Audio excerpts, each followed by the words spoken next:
Hi viewers, thank you for joining accounting pro.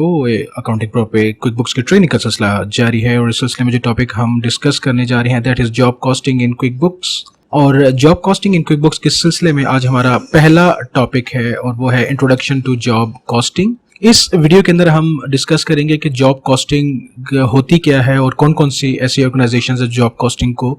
Use करती हैं और जॉब कॉस्टिंग के बेनिफिट्स क्या है। तो चलते हैं अपने टॉपिक की तरफ, इंट्रोडक्शन टू जॉब कॉस्टिंग। अब अगर हम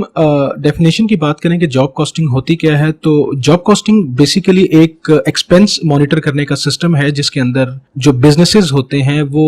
यूज करते हैं इस सिस्टम को, जो मुख्तलिफ तरह की प्रोडक्ट्स बना रहे होते हैं या सर्विसेज प्रोवाइड कर रहे होते हैं जो कस्टमर्स या क्लाइंट के जो ऑर्डर्स होते हैं उनकी फुलफिलमेंट करने के लिए। अब जो जॉब कॉस्टिंग सिस्टम होता है वो उसमें एक जो प्रोजेक्ट मैनेजर होता है या वो अकाउंटेंट जो होता है वो ट्रैक करता है, हर एक जॉब या प्रोजेक्ट की कॉस्टिंग को ट्रैक करता है और उसका डाटा मेंटेन करता है ताकि जो भी उससे रेलेवेंट जो रिपोर्ट्स हैं वो एक्सट्रैक्ट की जा सके, रिपोर्ट्स हासिल की जा सके। सवाल अब यहाँ पे ये पैदा होता है कि कौन से ऐसे बिजनेसेस हैं जिनको जॉब कॉस्टिंग की जरूरत पड़ सकती है या जॉब कॉस्टिंग का फीचर वो यूज करते हैं। तो ऐसे में सबसे पहले जो business top of the line है वो मैन्युफैक्चरिंग कंपनीज होती है। मैन्युफैक्चरिंग कंपनीज क्या होती है कि डिफरेंट प्रोडक्ट्स जो है वो बना रही होती हैं और हर प्रोडक्ट जो है उसके अंदर उसको कॉस्टिंग करने के लिए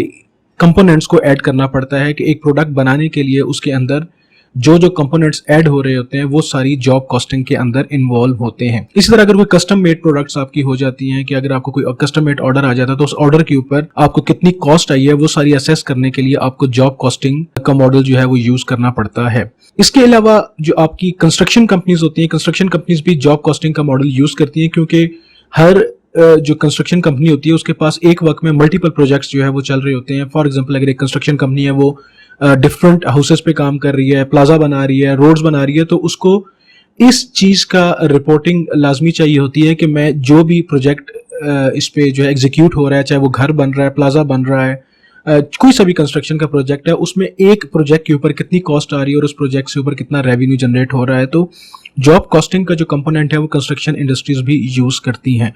इसके अलावा फिर आपकी लॉ फर्म्स हैं वो जॉब कॉस्टिंग का मॉडल यूज करती हैं क्योंकि लॉ फर्म्स जो होती हैं उनके पास मल्टीपल क्लाइंट्स होते हैं और एक ये भी पॉसिबल होता है कि एक क्लाइंट के मल्टीपल केसेस जो हैं वो लॉ फर्म देख रही हो। तो इस चीज को ट्रैक करने के लिए भी जॉब कॉस्टिंग का मॉडल यूज किया जाता है ताकि असेस किया जा सके कि केसेस पे काम किया जा रहा है क्लाइंट के लिए, तो उसके ऊपर एक केस के ऊपर कितनी कॉस्ट आ रही है। इसके अलावा अकाउंटिंग फर्म्स जो है वो भी जॉब कॉस्टिंग के मॉडल को यूज कर सकती हैं कि जैसे अकाउंटिंग फर्म है, उसके पास एक क्लाइंट है और वो क्लाइंट डिफरेंट सर्विसेज जो है वो ले रहा है, हर सर्विस के ऊपर जो है वो अलग से कॉस्ट आ रही है, मैन पावर यूज हो रही है, तो क्लाइंट्स के लिए जॉब कॉस्टिंग का मॉडल भी यूज किया जा सकता है। फिर इसी तरह आपकी प्राइवेट इन्वेस्टमेंट कंपनीज हैं जिनके पास जो मुख्तलिफ क्लाइंट्स होते हैं और उन क्लाइंट्स के अंदर मल्टीपल इन्वेस्टमेंट प्लान्स चल रहे होते हैं जो आपको ट्रैक करने की जरूरत पड़ सकती है कि एक अगर कोई इंडिपेंडेंट शख्स है या कोई कंपनी है जिसने इन्वेस्टमेंट प्लान्स लिए हुए हैं तो हर इन्वेस्टमेंट प्लान के ऊपर रिपोर्टिंग अगर अलग अलग लेनी हो तो फिर भी जॉब कॉस्टिंग का मॉडल जो है यहाँ पे यूज होगा। इसके अलावा अगर हम आगे बढ़े तो फिर मेडिकल सर्विसेज का जो है वो बिजनेस है उसके अंदर भी जॉब कॉस्टिंग का मॉडल यूज हो सकता है कि फॉर एग्जांपल कि एक डॉक्टर है या एक हॉस्पिटल है, उसमें कोई शख्स आ रहा है, कोई पेशेंट आके एडमिट होता है तो वो डिफरेंट तरह की सर्विसेज ले रहा है, वो एडमिट होता है, उसके डिफरेंट तरह के ट्रीटमेंट्स होते हैं, तो फिर इस चीज को ट्रैक करने के लिए कि उसके ट्रीटमेंट के ऊपर कितनी कॉस्ट आ रही है, हर जो है कंपोनेंट उसके अंदर कितनी कॉस्ट आ रही है और उसको उस हिसाब से फिर बिलिंग करनी है, तो जॉब कॉस्टिंग का मॉडल वहां पे भी यूज होगा। थोड़ा सा अगर हम आगे मजीद बढ़े तो फिर जो कैटेगरीज हैं उसमें रिटेल कंपनीज हैं वो भी अक्सर जॉब कॉस्टिंग का मॉडल यूज करती हैं कि फॉर एग्जांपल उनको एक ऑर्डर आ जाता है कि कस्टम मेड प्रोडक्ट किसी कस्टमर को चाहिए या यूनिक प्रोडक्ट उसको चाहिए। कि मैं एक एग्जांपल देता हूँ कि एक रिटेलर को ऑर्डर आ जाता है कि उसने 1000 शर्ट्स प्रिंट करवानी है या 100 शर्ट प्रिंट करवानी है जिसके ऊपर कोई स्पेसिफिक मैसेज प्रिंट होया हुआ हो, तो फिर ये एक डेडिकेटेड जॉब आ जाएगी। एक स्टैंडर्ड आर्टिकल नहीं है बल्कि एक डेडिकेटेड आर्टिकल तैयार करना पड़ रहा है और उस आर्टिकल के ऊपर जितना एक्सपेंडिचर आ रहा है वो सारा आपका रिटेल कंपनीज जो है वो उसको जॉब कॉस्टिंग के लिए मॉडल यूज करेंगी। इसके अलावा जो आपकी मॉडल है अगला जो एंटरटेनमेंट इंडस्ट्री है वो क्या होगी कि एंटरटेनमेंट इंडस्ट्री के अंदर आपके जो स्टूडियोज हैं उसकी हम अगर हम बात करें, जो फिल्म मेकिंग होती है, ड्रामा स्टूडियो होते हैं, वो अपना एक्सपेंसेस ट्रैक करने के लिए हर प्रोडक्ट के लिए, हर प्रोजेक्ट के लिए जॉब कॉस्टिंग का मॉडल यूज करते हैं। फॉर एग्जांपल एक फिल्म प्रोड्यूसर है या डायरेक्टर है, तो वो डिफरेंट फिल्म्स के ऊपर काम कर रहा है एक वक्त में, तो उसको हर फिल्म का एक्सपेंस ट्रैक करने के लिए अलग से जॉब कॉस्टिंग की जरूरत पड़ेगी, क्योंकि अगर वो फिल्म के लिए काम कर रहा है तो फिर उसका ट्रैवलिंग है, ऑन सेट है, इक्विपमेंट यूज हो रहा है, कॉस्ट्यूम्स यूज हो रहे हैं, डिफरेंट जो लोग हैं उनकी फी पे हो रही है, उनकी एक्टिंग की है, जो भी जिस भी तरह के एक्सपेंसेस हैं, तो वो उसको ट्रैक करने के लिए, हर प्रोजेक्ट को अलग अलग ट्रैक करने के लिए जॉब कॉस्टिंग का मॉडल है। इसी तरह कोई ड्रामा है, डॉक्यूमेंट्री है, या फिर कोई भी ऑन रिक्वेस्ट असाइनमेंट अगर तैयार हो रही है, तो फिर ऐसे में आपका जो ये मॉडल है वो यूज यहाँ पे होगा एंटरटेनमेंट इंडस्ट्री के अंदर भी। तो ये कुछ ऐसी इंडस्ट्रीज हैं, कुछ ऐसे सेक्टर्स हैं जो जॉब कॉस्टिंग के मॉडल को यूज करते हैं। थोड़ा सा हम आगे बढ़ते हैं, तो आगे जो नेक्स्ट चीज आती है कि जो इसके की फीचर्स हैं जॉब कॉस्टिंग के, वो क्या हैं, कि जॉब कॉस्टिंग हमें क्यों यूज करनी चाहिए, क्यों जो है वो कंपनीज जॉब कॉस्टिंग का मॉडल यूज करती हैं। तो उसमें सबसे पहले तो सबसे इंपॉर्टेंट चीज है वो जॉब प्रॉफिटेबिलिटी है। जॉब प्रॉफिटेबिलिटी से मुराद ये है कि अगर आप अलग-अलग हर प्रोजेक्ट की कॉस्टिंग को ट्रैक कर रहे हैं, तो बड़ी आसानी से आपको ये पता चल जाएगा कि कौन सा प्रोजेक्ट या कौन सी जॉब आपका जो है वो प्रॉफिट में जा रही है, या कौन सी जॉब आपकी लॉस में जा रही है, कौन सा प्रोजेक्ट आपको ज्यादा प्रॉफिट दे रहा है, कौन सा प्रोजेक्ट आपको कम प्रॉफिट दे रहा है। तो ये आपको जॉब प्रॉफिटेबिलिटी निकालने में जो है वो जॉब कॉस्टिंग का फीचर काफी आपको हेल्प आउट करता है। इसके अलावा जो क्रिटिकल एनालिसिस है वो आप कर सकते हैं अगर आप जॉब कॉस्टिंग का फीचर यूज कर रहे हैं। फॉर एग्जाम्पल के क्रिटिकल एनालिसिस में ये आपको फायदा होता है कि मैनेजमेंट जो है बड़ी आसानी से ये चीज डिडक्ट कर सकती है कि मैंने अगर 4 डिफरेंट प्रोजेक्ट्स अगर लिए हैं एक वक्त में, तो उन चारों प्रोजेक्ट्स के ऊपर मैं कितना प्रॉफिट अर्न कर रहा हूँ, क्या वो मुझे जितना प्रॉफिट मैं एक्सपेक्ट कर रहा था उतना प्रॉफिट मुझे मिल भी रहा है कि नहीं मिल रहा है, या मैं कहीं लॉस में तो नहीं जा रहा। इसके अलावा आपकी फ्यूचर प्लानिंग के लिए जो है जॉब कॉस्टिंग बहुत हेल्पफुल होती है कि अगर आपने जॉब कॉस्टिंग का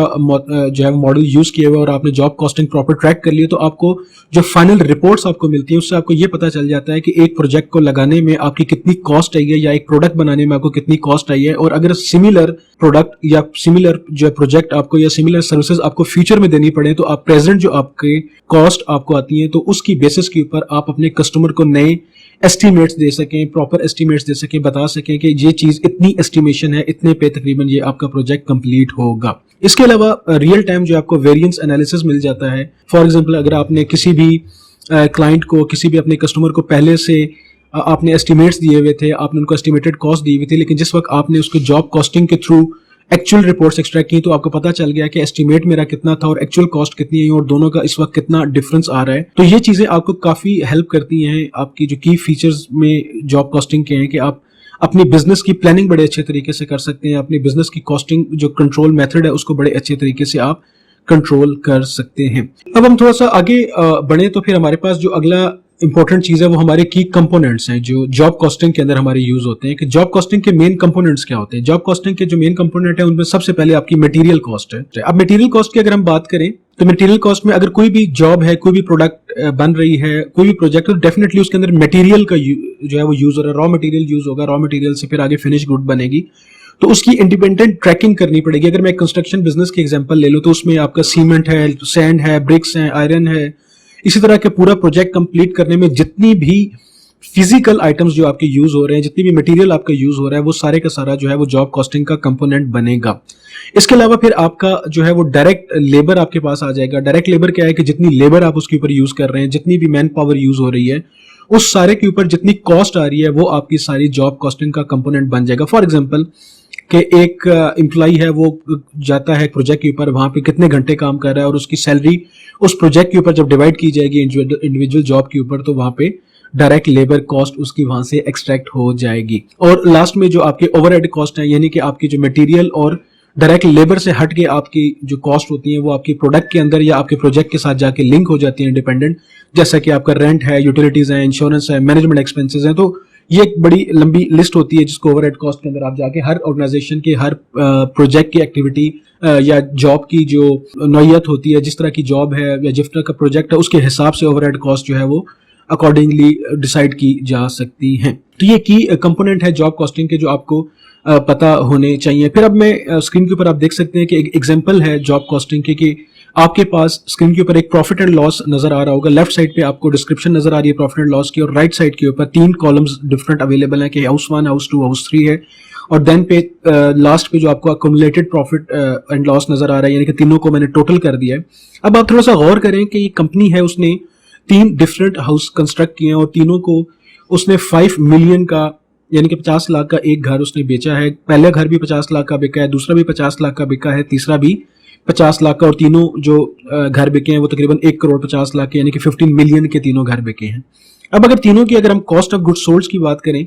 तीनों के डायरेक्ट मटेरियल कॉस्ट देखें तो तीनों के डायरेक्ट मटेरियल कॉस्ट में फर्क है। एक पे देखिए 1.5 मिलियन कंज्यूम हुआ है, एक पे 1.7 मिलियन कंज्यूम हुआ है, एक पे 1.4 मिलियन कंज्यूम हुआ है। इसी तरह डायरेक्ट लेबर देखें, एक पे 1.3 मिलियन है, 1.4 मिलियन है, 1.3 मिलियन एक और पे आई है। और फिर ओवरहेड कॉस्ट हैं, एक पे ओवरहेड कॉस्ट 4,65,000 आ रही है, दूसरे पे 245,000 आ रही है, तीसरे पे 475,000 आ रही है।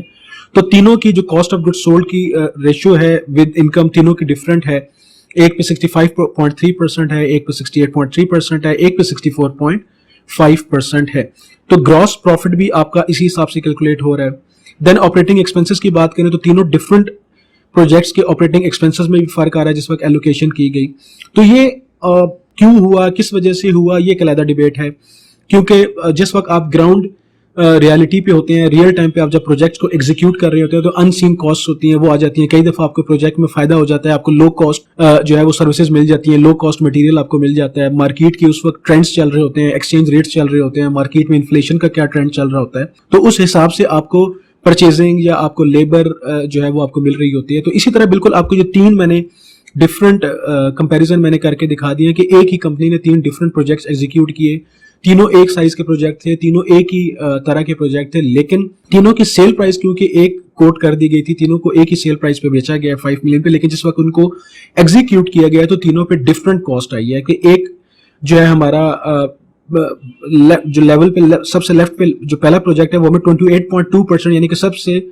जो है वो एक प्रॉफिटेबिलिटी दे रहा है। दरमियान वाला जो है वो 23.9% यानी कि सबसे कम प्रॉफिटेबिलिटी दे रहा है, और सबसे राइट वाला जो हमारा प्रोजेक्ट है वो 29.6% यानी कि सबसे हाई प्रॉफिटेबिलिटी हमें दे रहा है ये वाला प्रोजेक्ट। तो ये इस तरह की हमारी डिफरेंट रिपोर्ट्स होती हैं जो हम जॉब कॉस्टिंग के थ्रू एक्सट्रैक्ट कर सकते हैं। हर प्रोडक्ट की एक्सट्रैक्ट कर सकते हैं, हर प्रोजेक्ट की एक्सेस कर सकते हैं, और हम इसी तरह हर सर्विसेज की भी एक्सट्रैक्ट कर सकते हैं। तो ये सारी चीजें क्विक बुक के अंदर भी बड़ी आसानी से हम कर सकते हैं। तो समझने का बेसिकली जॉब कॉस्टिंग का ये था कि हमें पहले पता होना चाहिए कि जॉब कॉस्टिंग होती क्या है और जॉब कॉस्टिंग का बेसिकली मकसद क्या है और जॉब कॉस्टिंग को हम यूज क्यों करते हैं। तो अब इसी कॉन्सेप्ट को लेते हुए हम नेक्स्ट जो हमारा लेक्चर होगा उसके अंदर हम एग्जीक्यूट करना शुरू करेंगे क्विक बुक्स के अंदर, कि क्विक बुक्स में हम ये जॉब कॉस्टिंग किस तरीके से एग्जीक्यूट करेंगे और जॉब कॉस्टिंग की डाटा एंट्री हम क्विक बुक में किस तरह करेंगे कि हम एक्सपेंसेस कर रहे हैं और हमारे पास डिफरेंट तरह के प्रोजेक्ट्स हैं, और उन एक्सपेंसेस को हम जॉब कॉस्टिंग के तरह साथ प्रोजेक्ट्स के साथ किस तरीके से लिंक करेंगे। उम्मीद करता हूं कि आपको ये वीडियो पसंद आई होगी। चैनल को अभी तक आपने सब्सक्राइब नहीं किया तो चैनल को जरूर सब्सक्राइब कर लें, वीडियो को लाइक कीजिए, शेयर कीजिए अपनी कम्युनिटी के अंदर, और अपना ख्याल रखिएगा। जहां रहें खुश रहें, मुस्कुराते रहें। मिलते हैं अपनी अगली वीडियो में।